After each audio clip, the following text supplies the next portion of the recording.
জীবনে শান্তি না পাও, তাহলে শুনো ভগবান শ্রীকৃষ্ণ কি বলেছেন। ১.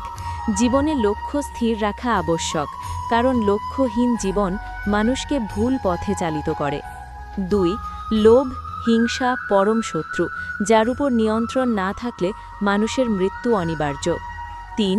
মানুষের কামনা ও বাসনাই হল প্রভূত দুঃখের প্রধান কারণ। ৪. জন্মের সাথেই মানুষের মৃত্যু নির্ধারিত, তাই নিজের কর্ম করো, যা অনিবার্য, তার জন্য দুঃখ করো না। ৫. জীবন ধারণের জন্য প্রয়োজন কর্ম অবশ্যই সম্পাদন করো, তবে বিনা অহংকারে, বিনা লালসায়। মনের স্থিরতার জন্য শান্তি, ভদ্রতা, নীরবতা, আত্মসংযম এবং পবিত্রতা শিক্ষা গ্রহণ করা আবশ্যক। ৭.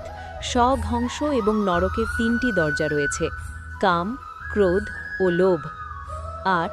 আনন্দের মূল চাবিকাঠি হল ইচ্ছা হ্রাস। ৯.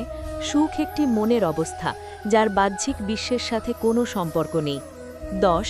যা ঘটেছিল তা ভালোই ছিল, যা ঘটছে তা ভালো চলছে, যা ঘটবে তাও ভালো হবে। ভবিষ্যতের কথা চিন্তা করবেন না।